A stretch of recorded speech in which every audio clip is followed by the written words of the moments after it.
이번 시간에는 형통의 복은 이런 사람이 받는다는 것이라는 제목으로 말씀을 전합니다.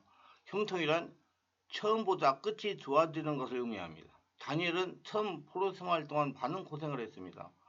다니엘의 꿈은 하나님이 전부였습니다. 철저한 하나님 제일주의 신앙 때문에 억울한 누명을 쓰고 사자굴에 들어가는 위협도 받았습니다. 그러나 결과적으로 다니엘은 남들보다 형통한 축복을 받게 되었습니다.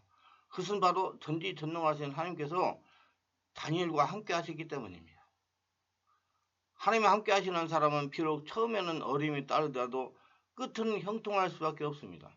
오늘 우리도 다니엘처럼 하나님을 사랑하고 하나님 제일주로 살아갈 때 하나님이 함께 하시는 은혜로 인해 범사가 형통한 축복을 받게 될 줄로 확신합니다. 다니엘서 6장 28절에서 이 다니엘의 다리오 왕의 시대와 바사 사람 고레스 왕의 시대에 형통하였다라고 했습니다. 다니엘은 그의 시기하는 사람들에 의해서 참소를 당했습니다. 그리고 사자굴 속에 던져졌어요. 그러나 다니엘은 하나님이 지켜주셔서 살아났습니다. 그뿐만 아니라 그의 사는 동안 형통하였습니다. 우리도 다니엘처럼 하나님만 계시면 된다는 꿈을 가지시길 바랍니다. 하나님만 나의 주인으로 계시면 된다는 꿈을 가지시길 바랍니다. 그래서 세상의 삶을 살아갈 때는 물론이고 사후에도 하나님 은혜 속에서 늘 형통하게 되시기를 바랍니다. 오늘 다니엘 6장 말씀을 자세히 보십시오. 그냥 다니엘이라고 되어 있지 않고 그 앞에 아주 중요한 단어가 하나 붙어 있습니다. 이라는 단어입니다. 이 다니엘은 어떤 다니엘입니까? 다니엘서 1장에 보면 다니엘은 본래 유다의 귀족 출신이었습니다. 바벨론의 포로로 끌려왔습니다. 그 어린 나이에 하나님을 바라보면서 자신의 꿈을 꾸었습니다. 왕이 주는 짐이와 왕이 주는 포도주로 자기의 몸을 더럽히지 않겠다고 결심한 다니엘이었습니다. 오로지 하나님에게만 꿈을 가졌습니다. 하나님만 바라보는 믿음을 가졌습니다. 다니엘의 전체를 다 찾아볼 수는 없지만 이 다니엘이 어떠한 다니엘인지 6장에서 찾아보겠습니다. 4절을 한번 보시기 바랍니다. 이에 총리들과 방백들이 국사에 대하여 다니엘을 고소할 틈을 얻고자 하였으나 능히 아무 허물을 얻지 못하였으니 이는 그가 충성되어 아무 그릇함을 얻고 아무 허물도 없었습니다. 다니엘은 충성스러웠습니다. 다니엘은 정직했습니다. 맡은 일에 성실한 자세를 임했습니다. 누가 보든지 안 보든지 맡은 바 소문을 열정적으로 수행했습니다. 주인 정체를 가지고 일했다는 것입니다. 우리도 이와 같은 사람들이 되어야 됩니다. 그러면 하나님이 다니엘 같은 형통의 축복을 주십니다. 오늘 말씀을 보시기 바랍니다. 그 사람들이 가로되 이 다니엘은 그 하나님의 율법에 대하여 그 틈을 얻지 못하면 이 다니엘이 하나님의 율법에 충성한 사람이었습니다. 하나님 말씀에 충성한 사람이 다니엘이라는 얘기예요. 하나님 말씀에 굳게 선 사람이었습니다. 말씀 안에서 살아간 사람입니다. 넘어가서 10절의 말씀을 보십시다. 다니엘이 그 조세의 어인이 찍힌 것을 알고도 자기 집에 들어가서는 그 방에 예루살렘 향하여 열린 창에서 전에 행하던 대로 하루 3번씩 무릎을 꿇고 기도하여 그 하나님께 감사하였더라. 다니엘은 기도의 사람이었으나 기도하되 극심한 환난 속에서 죽음을 눈앞에 두는 상황 속에서도 하나님께 감사했습니다. 범사에 감사했던 사람이었습니다. 16절을 보겠습니다. 이에 왕이 명하여 다니엘을 끌어다가 사자굴에 넣었는지라 왕이 다니엘에게 이르되 너희 항상 섬기는 내 하나님이 너를 구원하시리라. 다니엘은 기쁠 때나 슬플 때나 즐거울 때나 괴로울 때나 변함없이 하나님에 관한 꿈을 가진 사람이었습니다. 하나님께만 소망을 둔 사람이었습니다. 조금도 변함이 없는 하나님의 중심의 사람이었습니다. 하나님은 이런 사람을 사용하시고 이런 사람을 형통으로 이끌어 가십니다. 20절 말씀입니다. 다니엘의 등 굴에 가까이 이르러 슬피 소리 질러 다니엘에게 물어가되 사시는 하나님의 종 다니엘아. 다른 사람들도 다니엘의 사시는 하나님의 종 다니엘이라고 인정해 주었습니다. 다니엘은 하나님 항상 주인을 보시는 하나님의 충실한 종이었다는 것을 이방 사람들이 인정해 줄 정도의 하나님의 종, 하나님의 사람, 하나님의 자녀였습니다. 23절을 봅시다. 왕이 심히 기뻐서 명하여 다니엘을 굴에서 올라오라며 그들이 다니엘을 굴에서 올린즉 그 몸이 조금도 상하지 아니하였으니 이는 그가 자기 하나님을 의뢰하였더라. 할렐루야. 이 다니엘은 전적으로 하나님을 의지하는 사람이었습니다. 그래서 25절 이하에 보면 하나님이 다니엘의 삶을 통해서 크신 영광을 나타내셨습니다. 우리는 다니엘의 모습에서 무엇을 발견할 수 있습니까? 다니엘의 모습 속에서 우리에게 부족한 점이 무엇인지 깨닫게 되시기를 바랍니다. 그래야 다니엘처럼 하나님에게 형통의 복을 받으면서 살아가시기를 바랍니다. 다니엘처럼 충성하시기 바랍니다. 다니엘처럼 정직하시기 바랍니다. 다니엘처럼 하나님 중심의 삶을 사시기를 바랍니다. 또 모든 일에 성실하게 임하시기를 바랍니다. 다니엘처럼 하나님 말씀에 굳게 서시는 성도가 되시기를 바랍니다. 다니엘처럼 기도의 사람이 되시기를 바랍니다. 뭐든지 다니엘처럼 감사하시는 성도가 되시기를 바랍니다. 또 다니엘처럼 하나님을 섬기는 데 변함없는 성도가 되시기를 바랍니다. 다니엘처럼 하나님의 충성스럽고 신실한 종이 되시기를 바랍니다. 다니엘처럼 더욱 힘있게 하나님을 의뢰하는 성도가 되시기를 바랍니다. 아울러 다니엘처럼 삶을 통해서 하나님께서 크신 영광을 나타내시는 성도가 될 수 있기를 바랍니다. 이 여러 가지 가운데 특별히 부족한 점들이 있을 줄 압니다. 그러한 점을 깨닫게 되시기를 바랍니다. 그래서 보강하시기를 바랍니다. 여러분 보강하면 되는 거예요. 어떻게 사람이 완벽할 수가 없는 것입니다. 더욱더 힘써 다니엘처럼 신실한 모습이 되어서 다니엘의 그 산날 동안 형통했던 것처럼 우리에게도 하나님의 크신 복이 임하셔서 우리 남은 생애와 사후가 형통하게 되시기를 예수 그리스도 이름으로 축원합니다. 형속의 사람의 사는 습관이 어떤 거냐 이 말이죠. 생각은 말을 낳고 말은 행동은 습관은 인생을 결정한다는 말이 있습니다. 행동하는 생각은 좋은 말을 낳고 바른 행동은 건강한 습관을, 그 건강한 습관은 성공적인 인생을 낳는 것입니다. 무엇이든 어떻게 습관을 들이나가 중요합니다. 습관이란 처음에는 약해서 거미줄처럼 끊어지기 쉽다. 그러나 시간이 지나 몸에 배면 밧줄처럼 될 수가 있다. 형성한 사람에게는 반드시 형통케 하는 습관이 있습니다. 형통하는 사람들에게 대체로 세 가지 공통적인 습관이 있습니다. 먼저 자기 성찰의 습관입니다. 나 자신을 알고 나 자신을 기억하고 성숙에 이르는 것입니다. 어떤 고난이나 어려운 문제가 다 닥치더라도 성공한 사람들은 원망이나 시비하지 않고 자신에게서 먼저 문제를 발견합니다. 기도하여 자신에게 무슨 문제가 있는지 찾는 습관입니다. 또 상황 분석의 습관입니다. 바른 상황 판단을 위해서 지식과 지혜가 있어야 됩니다. 지식을 아는 것, 곧 정보라면 지혜는 그 지식을 상황에 적용하여 문제를 풀 수 있는 것입니다. 성경은 참된 지식과 지혜의 근본이 하나님에 대한 신앙이 있음을 깨닫게 하십니다. 참된 지식과 지혜는 영어로 깊은 기도를 할 때, 온몸으로 기도할 때 하나님부터 오는 것입니다. 깊은 온몸기를 하시기를 바랍니다. 그것도 많이 하셔야 돼. 오랫동안. 잠깐 해서는 안 돼요. 제가 25년이라는 세월 동안 개별 성령 치유, 내면 치유 사역하다 보니까 기도는 오래 해야 됩니다. 어제도 저 외국에서 어떤 분이 소문을 듣고 오셔가지고 기도를 했는데 기도를 1시간 이상 하니까 그때서 역사가 일어나기 시작하고 그 마음 안에 있는 응어리 상처가 떠나가고 그 다음에 하루 끝나고 또 이틀날 와서니까 더 깊은 것들이 떠나가가지고 얼굴이 해같이 빛나가지고 가시더라고요. 이 기도를 오래 해야 성령이 지배하는 것입니다. 마지막으로 자기 헌신의 습관입니다. 성공한 사람들이 자기 자신을 불사르는 사람들입니다. 자신이 하고 있는 말씀, 직업이 하나님께서 자신에게 특별히 주시는 은혜인 줄 믿고 거기에 모든 정열과 사랑을 쏟는 것입니다. 자기에게 주어진 일에 주인정신을 가지고 열정적으로 하는 습관입니다.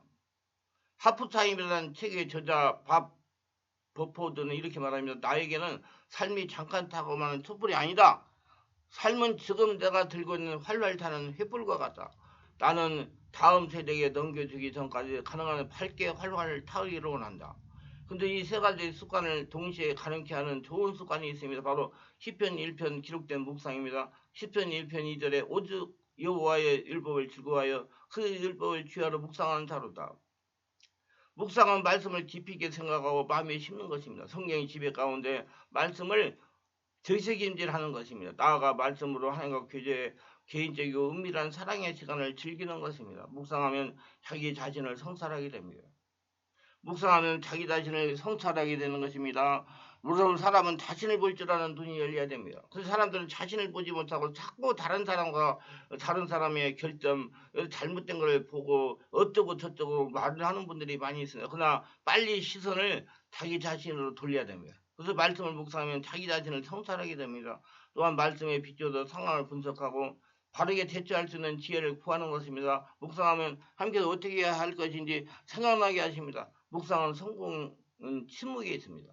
외적 침묵, 내적 침묵. 저는 침묵과 묵상을 참 많이 강조합니다. 저 역시 침묵과 묵상의 시간을 많이 갖고 있습니다. 이 시간이 많이 걸려요. 침묵, 외적 침묵, 내적 침묵이. 왜? 잡념 때문에 그렇습니다. 그걸 해결을 하면 시간을 많이 갖고 기도를 오래 해야 돼요. 절대로 잠깐 기도해가지고는 여러분 하나님이 원하는 영의 상태, 하나님께서 주시는 지혜와 지식의 말씀을 받아서 내가 쓸 수 있는 사람이 될 수가 없어요. 오래오래 기도를 해가지고 온전히 할례라가 되어야 그 다음에 자기 안에 독소, 상처, 스트레스, 혈통이 되는 문제들이 없어지면서 할례라가 온전히 되어가지고 하나님께서 주시는 것들을 받고 듣고 움직일 수가 있는 사람이 되는 것입니다. 침묵과 묵상에서 하나님의 무한한 지혜가 올라오기 때문에. 그러나 거기서 끝나면 안 됩니다. 이제 주께서 말씀하신 대로 나의 인생을 불살하겠습니다라는 결단과 함께 온전한 헌신입니다. 순종입니다. 움직이는 거예요. 이렇게 하나님을 바라보면 상황은 변하지 않아도 내 가슴이 하나님과 충만해져 모든 것을 이겨낼 수가 있는 것입니다. 누구의 능력으로? 하나님의 능력으로. 하나님의 말씀을 묵상은 우리 형통케 하는 최선의 습관입니다. 날마다 하나님의 말씀을 묵상을 통해 형통의 복을 누리는 복된 인생, 복된 가정들이 되시기를 바랍니다. 여기서 올해 하나님 앞에 잠잠히 기다리는 시간, 온몸 기도하며 2시간 이상 앉아서 기도하는 시간을 많이 가지셔가지고 하나님이 나를 온전히 지배하는 그 습관을 들이시기를 바랍니다. 이게 아주 중요한 거예요. 우리 교회들이 잠깐 기도해가지고 이렇게 끝내려고 그러는데 저는 그건 안 된다고 생각해요.